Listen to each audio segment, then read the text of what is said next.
The vast observation deck of the Galactic Confederacy flagship Eternal Dominion hummed with activity as officers gathered around the main display. Admiral Gren, a tall figure with metallic blue skin and 6 amber eyes, studied the holographic projection showing a small cluster of vessels that had just entered the outer boundary of Confederacy space. "Magnify Sector 7, Gren ordered, his deep voice carrying across the deck. The display zoomed in, revealing 5 ships of modest size traveling in tight formation. Their hulls were dark gray with minimal markings, and preliminary scans indicated power signatures well below Confederacy standards. Admiral Gren let out a dismissive snort. "Is this what triggered our border alarms? They look like cargo haulers." "They're armed, sir," said Officer Tull, a younger officer monitoring the sensor readings. "But the weapons appear primitive. Energy output suggests they're at least 3 generations behind our current technology." The Admiral waved a hand in dismissal. "Barely worth the energy to destroy. Probably some trading fleet that strayed off course." Lieutenant Pike, the intelligence officer who had served longer than most others on the deck, moved closer to the display. Unlike the others, he didn't share in the casual dismissal. His 4 eyes narrowed as he studied the readings more carefully. "Sir, there's something unusual about their power signatures. They're constant, too constant, and their formation is perfect, too perfect for simple traders." Admiral Gren sighed. "What are you suggesting, Lieutenant?" "Caution, sir. We've never seen ships with this design before. They could be from beyond the known regions." The Admiral considered this for a moment, then nodded. "Very well. Send the standard warning message. Tell them they've entered Confederacy space and must identify themselves immediately." Officer Tull transmitted the message. The small fleet continued moving at the same speed, maintaining their perfect formation. For several minutes, there was no response. "They're ignoring us," Admiral Gren said, his patience wearing thin. "Prepare the forward batteries. We'll fire a warning shot across their path." Before the weapons officer could comply, the communication panel lit up. "Sir, they're responding," Tull announced, surprise evident in his voice. "Put it through," ordered Gren. The main screen flickered, and an image appeared of a creature with pinkish-brown skin, 2 eyes, and sparse facial hair. It wore a dark uniform with silver insignia on the shoulders. "This is Captain James Miller of the United Earth Alliance." The creature spoke in a calm, measured voice. "We are aware we've entered your territory. We come in peace and seek diplomatic contact, but we will defend ourselves if necessary." Admiral Gren stepped forward. "I am Admiral Gren of the Galactic Confederacy. Your vessels are technologically inferior and pose no threat to us. State your business or turn back immediately." Captain Miller's face remained calm. "We represent humanity, a species previously unknown to you. We wish to establish peaceful relations and trade. Our ships may appear simple to your eyes, but I assure you, appearances can be deceiving." A ripple of laughter spread across the observation deck. Even Admiral Gren smiled at what seemed like empty bravado. "Very well, Captain Miller. Hold your position. We will send a diplomatic vessel to escort you to a border station for processing." The human nodded. "We appreciate your hospitality, Admiral." After the communication ended, Lieutenant Pike moved closer to the Admiral. "Sir, I suggest we scan those vessels more thoroughly. Something doesn't feel right."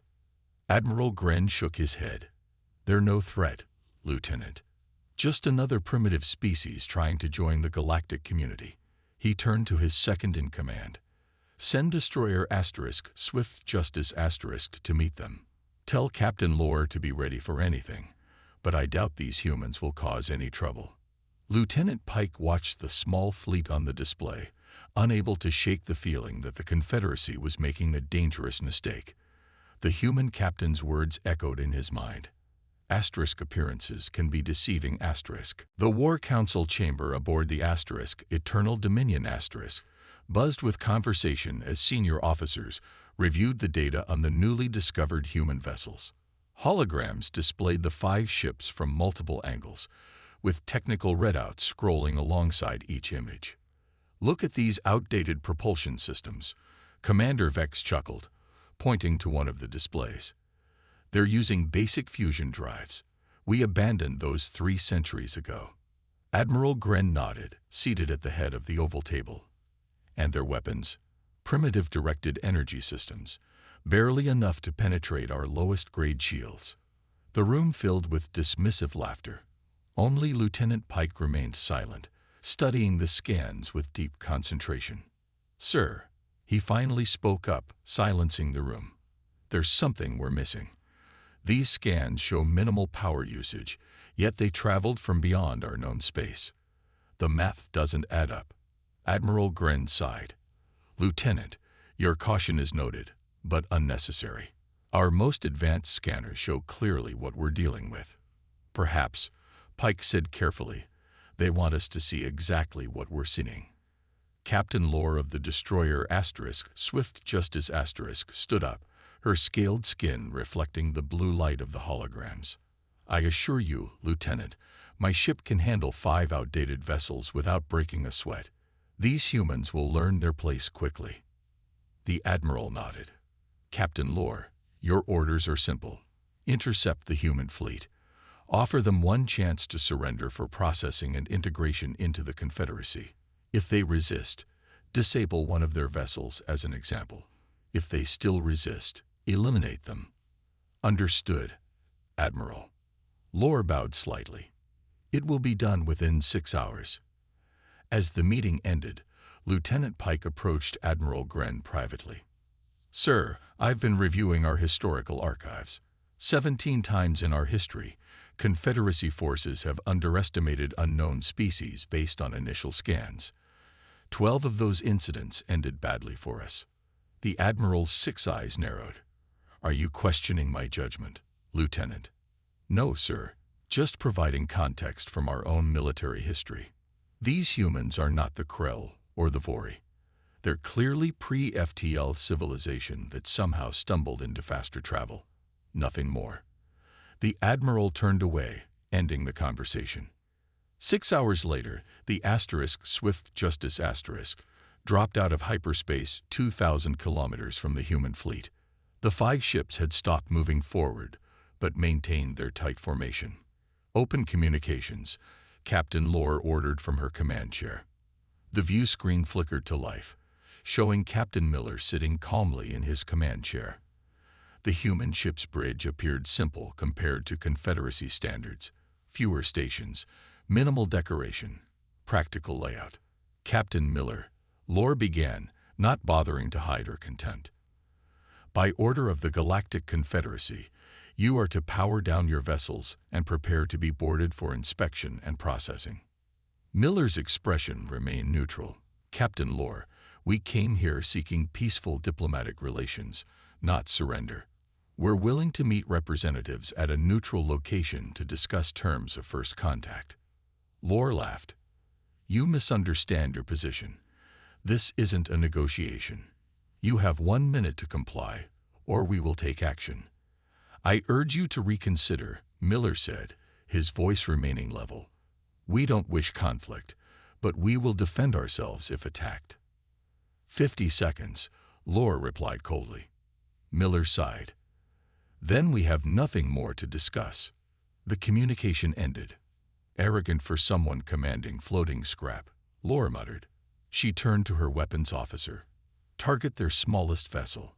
Minimum power, just enough to disable their engines, and teach them some respect." "Targeted, Captain." "Fire." A bright blue beam lanced out from the Swift Justice striking the smallest human ship. The vessel shuddered under the impact, and several external lights flickered and went dark. "Direct hit," the weapons officer reported. "Their power systems are fluctuating." Captain Lore smiled. "Open the channel again. Let's see if they're ready to be reasonable." But before the communications officer could comply, alarm suddenly blared across the bridge. "Captain!" The sensor operator shouted, voice rising in alarm. "The damaged ship, it's not disabled. It's changing. Captain Lore stared in disbelief at the main view screen. The damaged human vessel, which had appeared to be drifting powerless just moments ago, was undergoing a startling transformation. Panels along its hull were sliding open, revealing weapon ports that the Confederacy scanners had completely missed. "Impossible," whispered the tactical officer. "Our initial scans showed nothing like this." "Full shields," Lore ordered, her voice sharp with sudden alarm.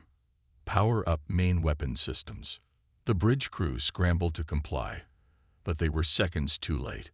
The supposedly crippled human ship fired first, a thin beam of concentrated blue energy that sliced through space and struck the asterisk Swift Justice asterisk with surgical precision.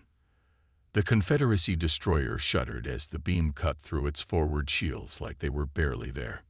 "Shields at 62%, shouted the defense officer. How did they penetrate so easily? Before Lore could respond, her communications officer called out, "Incoming transmission from the human vessel." Captain Miller's face appeared on screen again, but his previous diplomatic expression had been replaced by stern resolve. "Captain Lore, that was a precision strike against your forward weapons array only. We have disabled your main cannon without causing casualties. I suggest you reconsider your approach." Lore snarled, her scaled skin flushing with anger and embarrassment. "All batteries, open fire. Destroy that vessel." The asterisk Swift Justice asterisk unleashed a barrage of energy blasts, but to the crew's shock, the human ship moved with unexpected agility, weaving between the attacks with ease. Its movements were nothing like the clumsy maneuvers their tactical simulations had predicted. "Captain," the sensor officer called out, voice trembling, "I'm detecting power signatures activating all around us." The view screen shifted to show the remaining 4 human ships. Each was undergoing the same transformation as the first, hidden compartments opening, revealing advanced weapon systems that had been completely concealed from Confederacy scanners. "They're surrounding us," the tactical officer reported. "They've taken up positions at our 6 vulnerable points." Captain Lore's mandibles clicked in agitation. "Impossible. How did they know our ship's weak spots?" The answer came in another transmission from Captain Miller. "Your ship design is the Valkor-class destroyer, 4th revision. Your shield generators are located at 6 equidistant points along your main hull, with minimal overlap in coverage. A simultaneous attack on all 6 points will collapse your entire defensive system." The bridge fell silent as the implications sank in. The humans hadn't just concealed their weapons, they had detailed knowledge of Confederacy ship designs. "How do you know this?" Lore demanded. Miller's expression remained neutral. "We make it our business to understand potential adversaries before making first contact. We had hoped such knowledge wouldn't be necessary." As if to demonstrate their point, all 5 human ships fired simultaneously, precise, controlled bursts that struck the asterisk Swift Justice asterisk exactly at its shield generator points. The destroyer's defensive field flickered and died completely. Alarms blared across the bridge as systems failed throughout the ship. Emergency lights flashed on as main power fluctuated. "Weapons offline. Engines unresponsive," reported the tactical officer, panic evident in her voice. "They've somehow targeted our power distribution nodes." Another burst of fire from the human ships disabled the destroyer's engines, leaving it drifting helplessly in space. Captain Miller's face appeared on screen once more. "Your ship is disabled, but your life support remains intact. We have no desire to harm your crew. Prepare to be boarded for the safety of all involved." Captain Lore looked around at her stunned bridge crew, the reality of their situation sinking in. The supposedly primitive human vessels had completely outmaneuvered and disabled a top-of-the-line Confederacy destroyer without suffering a scratch. "Stand down all systems," she ordered, her voice hollow with defeat. "Prepare to be boarded." As the human ships closed in, the tactical officer whispered what everyone was thinking. How could we have been so wrong about them? The smallest human ship approached, its true capabilities now fully revealed, not a primitive vessel at all, but a masterpiece of efficiency, deception, and tactical design. Lieutenant Pike stood perfectly still as Admiral Gren's fist slammed against the holographic display, causing the image of the captured asterisk, Swift Justice asterisk, to flicker momentarily. "This is outrageous," the Admiral roared, all 6 of his eyes flashing with rage. Captain Lore surrendered a Confederacy destroyer to 5 primitive vessels without destroying even one of them. The War Council chamber was tense. News of the asterisk Swift Justice's asterisk defeat had spread through the flagship like wildfire, causing disbelief and confusion. "The battle footage doesn't lie, sir," Pike said quietly, activating the recording they'd received from the disabled destroyer. The hologram shifted to show the human ships in action, their hidden weapons deploying, their impossible maneuvers, and their precise targeting that had disabled the Confederacy vessel in less than 3 minutes. "How?" whispered Commander Vex, leaning forward to study the footage. "Their energy output was minimal during our initial scans. Where was all this power hidden?" Pike cleared his throat. "Sir, we've received communication from the humans. Captain Miller is requesting to speak with you directly." Admiral Gren's scales darkened with anger, but he nodded. "Put him through." The hologram changed to show Captain Miller standing on his bridge. Behind him, Confederacy officers from the asterisk Swift Justice asterisk could be seen seated under guard, including Captain Lore. "Admiral Gren," Miller began, his tone professional but not gloating. "Your crew is unharmed and being treated according to galactic conventions of war. You have committed an act of aggression against the Confederacy," Gren snarled. "Return our vessel and surrender immediately, or face the consequences." Miller shook his head slightly. "Your ship fired first, Admiral. We responded with appropriate force. But I'm not calling to argue. I'd like to explain a few things that might save lives on both sides." Before Gren could respond, Miller gestured, and the view changed to show the internal workings of one of the human ships. "This is how we beat your destroyer," Miller explained. "Our ships don't rely on brute force. We focus on efficiency." A hologram highlighted the human vessel's power systems, which were unlike anything the Confederacy had seen before. "Your ships waste nearly 70% of their energy on inefficient systems," Miller continued.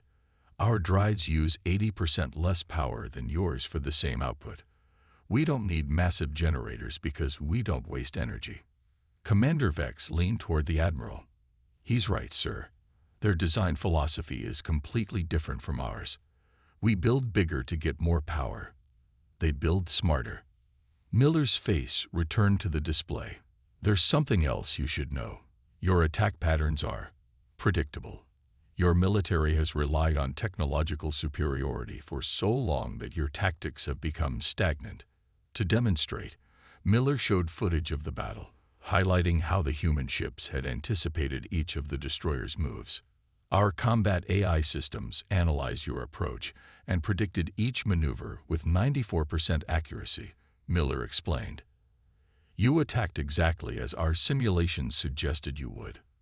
Admiral Gren's anger was now mixed with disturbing realization. "You set a trap for us." "We prepared for all possibilities," Miller corrected. "We appear weak when we are strong. It's an ancient human military philosophy.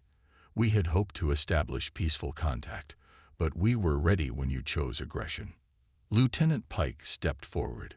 "Captain Miller, your technology seems advanced in some ways, yet basic in others. Why the inconsistency?" "Because we focus our resources where they matter most," Miller replied. "We don't build impressive-looking ships to intimidate. We build effective ships that win battles." Admiral Gren had heard enough.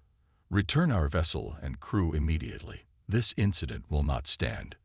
I'm offering you a chance to establish diplomatic relations instead of continuing this conflict," Miller said calmly.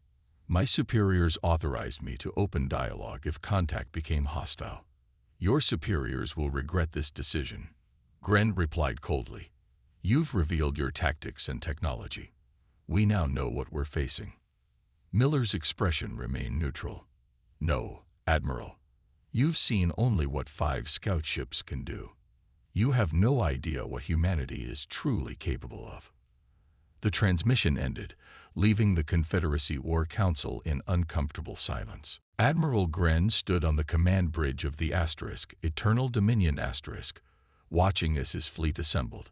50 Confederacy warships formed a massive crescent in space, dwarfing the tiny cluster of human vessels in the distance.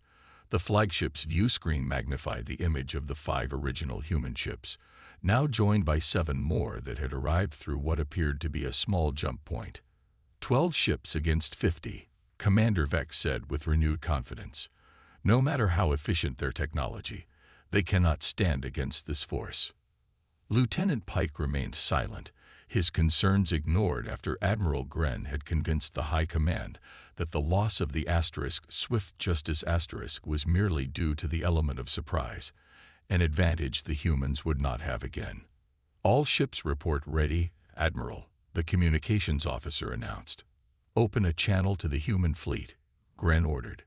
Captain Miller appeared on screen, looking surprisingly calm for someone facing overwhelming odds. This is your final warning, Admiral Gren declared. Return our vessel and surrender your fleet or be destroyed. Miller's expression didn't change. We cannot comply with those terms, Admiral. We've returned your crew in escape pods as a gesture of good faith. We suggest you recover them before initiating any hostile action. Your primitive deception tactics won't work twice, Gren snarled. We know your capabilities now. Miller simply nodded. Very well. Remember that we offered peace. The transmission ended. All ships, advance at attack speed, Gren commanded. Surround and isolate each human vessel. The Confederacy fleet moved forward in perfect formation, weapons charged and shields at maximum. But as they approached the asteroid field where the human ships waited, something unexpected happened. Sir, the human vessels are separating, the tactical officer reported with confusion. On the view screen, the 12 human ships were splitting up, darting into the asteroid field in different directions. They're hiding among the asteroids, Vex observed. A futile tactic. Divide the fleet into hunting groups, Gren ordered. Find and destroy them one by one. The massive Confederacy ships plunged into the asteroid field, their size making navigation difficult compared to the nimble human vessels. Suddenly, explosions erupted throughout the field. What's happening? Gren demanded. The asteroids, sir. Some of them are exploding when our ships get close. The tactical officer reported. They've been rigged with explosives. Before Gren could respond, 3 human ships burst from behind a large asteroid, moving with impossible speed and agility. They darted between 2 Confederacy cruisers, firing precision shots that somehow bypassed shields and struck critical systems. How are they targeting our weak points so accurately? Vex shouted as reports of disabled Confederacy ships began flooding in.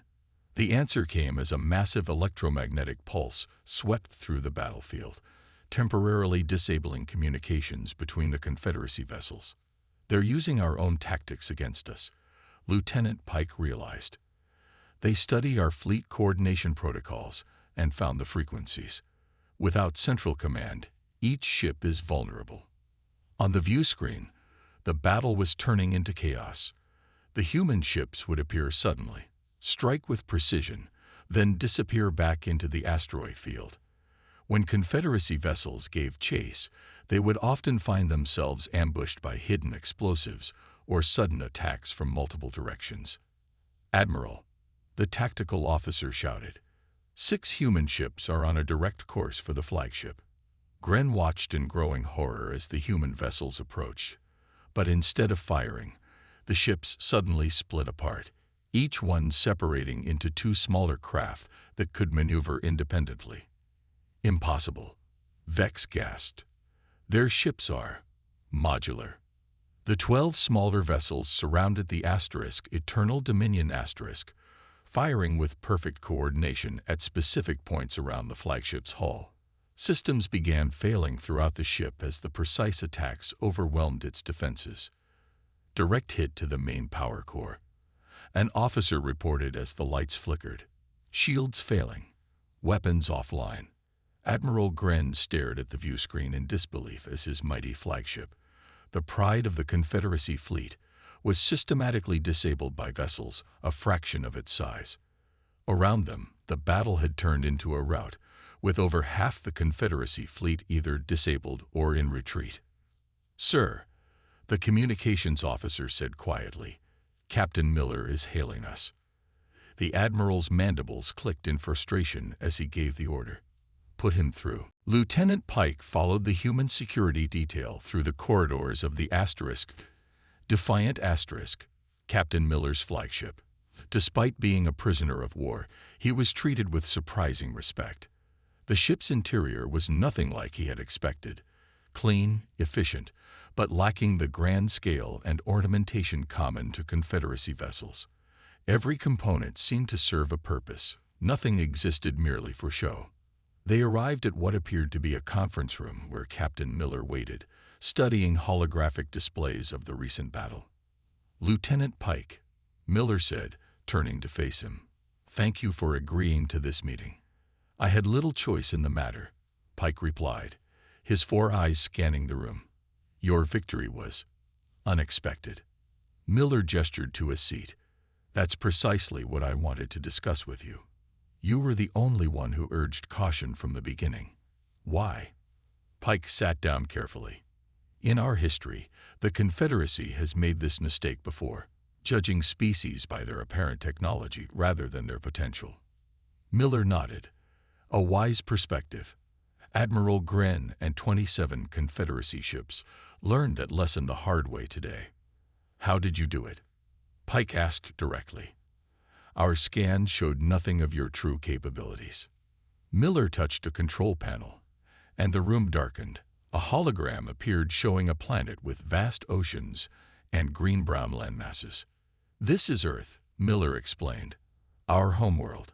What you're about to see is classified information, but I believe sharing it may prevent further bloodshed." The hologram shifted to show scenes of warfare, humans fighting humans with increasingly advanced weapons through different time periods. "Unlike most species in your Confederacy, humans didn't evolve in harmony with our environment or each other," Miller continued. "Our history is marked by nearly constant conflict. For thousands of years, we fought ourselves over resources, territory, ideology, and sometimes simply for power."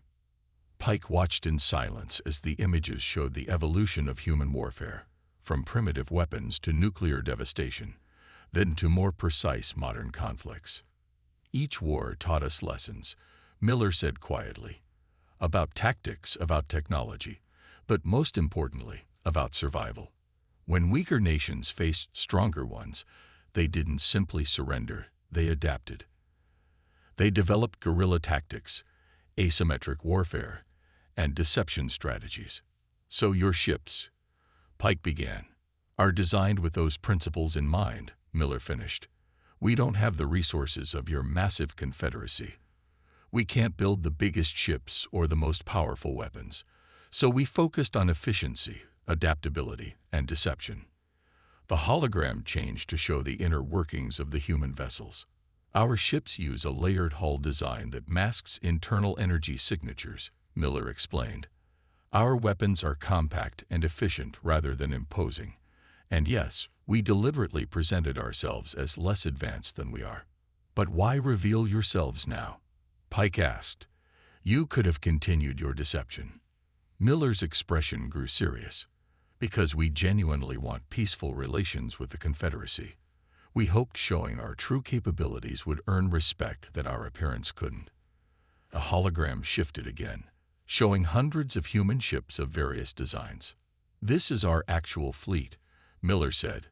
"Not as large as yours, not as impressive at first glance, but effective. We've spent centuries preparing to defend ourselves against potentially hostile alien civilizations. The 12 ships you encountered were just an exploratory force." Pike felt a chill run through his body. The Confederacy has never encountered a species with such extensive combat experience. Most spacefaring races evolve beyond internal conflict before reaching the stars, Miller agreed. "We carried our conflicts with us, learned from them, and were shaped by them. Pike finally understood. We weren't wrong about your technology being different from ours. We were wrong about what that difference meant. Miller nodded. Exactly. You saw smaller ships with unfamiliar designs and assumed weakness. What you should have seen was a species that had evolved differently, prioritized differently. Efficiency over intimidation, Pike murmured. Precisely, Miller said. We weren't hiding our power, Lieutenant Pike.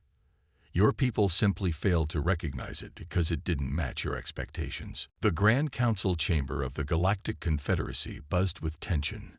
Representatives from 37 member species filled the tiered seating, their voices a mix of angry whispers and heated debates. At the center of the chamber stood a circular platform, where Admiral Gren faced the High Council with his head lowered in shame. The defeat of our fleet was complete. Admiral Gren concluded his report. 27 vessels disabled, including the flagship Eternal Dominion *, all by 12 human ships that suffered minimal damage. Councillor Drav, the ancient leader of the Vex species, leaned forward. And you still claim these humans possess inferior technology? No, Councillor, Gren replied, his voice hollow. I was mistaken in my assessment. The main doors to the chamber slid open, and all eyes turned as Lieutenant Pike entered, accompanied by Captain Miller and 2 other humans in formal uniforms. The crowd fell silent as the humans walked confidently to the central platform. High Councillor Traz rose from her seat. Captain James Miller of Earth, you have requested this audience after an act of war against our Confederacy. Speak your piece. Miller stepped forward, his posture straight but not threatening. Honorable Council, I come with the authority of the United Earth Alliance to establish diplomatic relations with the Galactic Confederacy. The recent conflict was regrettable but avoidable. We responded to aggression with appropriate force. Appropriate? A councillor shouted from the gallery. You disabled half our defense fleet. Half of the fleet you sent against us. Miller corrected calmly. A fleet that outnumbered us 4-1, with ships 10 times our size. Lieutenant Pike, now standing beside the High Council, spoke up. The human ships we encountered were merely an exploratory force. Captain Miller has shared information confirming Earth has hundreds more vessels of various designs. Murmurs of disbelief spread through the chamber. Miller activated a small device in his hand, projecting a hologram above the platform. It showed Earth surrounded by defensive stations and fleets of ships similar to but more advanced than those that had defeated the Confederacy forces. We did not come seeking conflict, Miller continued, but we prepared for it, as our history has taught us to do. The United Earth Alliance controls 47 star systems, all defended by ships built with the same philosophy as those you encountered. The council chamber erupted in shocked conversations. The Confederacy's intelligence had completely underestimated the human presence in the galaxy. High Councillor Traz raised her hand for silence. If what you say is true, Captain Miller, why come to us at all? Why not remain hidden and continue expanding your territory? Miller deactivated the hologram. Because isolation leads to stagnation. Humanity seeks knowledge, trade, and peaceful cooperation with other species. We believe the Confederacy and the United Earth Alliance could benefit greatly from alliance rather than conflict. Lieutenant Pike, Councillor Traz turned to him. You've spent time with these humans. What is your assessment? Pike stepped forward. They are unlike any species we've encountered, Councillor. Their history of internal conflict gave them unique perspectives on warfare, diplomacy, and survival. But I believe their desire for peace is genuine. They could have destroyed our ships rather than simply disabling them. They returned our crews unharmed. Pike paused, then added, I believe we should accept their offer of alliance. Their technology in certain areas, particularly energy efficiency and adaptive systems, could benefit the entire Confederacy. The council fell into deliberation, whispered conversations spreading throughout the chamber. Finally, Councillor Traz spoke. Captain Miller, the Confederacy acknowledges the impressive capabilities of your people. We accept your proposal for diplomatic relations, with conditions to be negotiated." Miller nodded respectfully. "That is all we ask." "There is one more matter," Traz added. "Admiral Gren's failure has cost the Confederacy greatly. We require new leadership for our fleet, someone who understands the importance of caution and proper assessment of potential allies or threats." She turned to Pike. "Lieutenant, in recognition of your foresight in this matter, the Council appoints you acting Admiral of the Confederacy Fleet, effective immediately." Pike's eyes widened in surprise as Miller extended a hand to him, and what he had learned was a human gesture of respect. "The first lesson in the new Confederacy training protocols," Pike announced as he accepted Miller's handshake, "will be simple. Never judge a species by the size of their fleet, especially if they're human." The chamber filled with solemn acknowledgement as the representatives of the galaxy's oldest coalition recognized that a new era had begun, one where appearances could no longer be trusted, and where the tiny human fleet had forever changed the galactic order.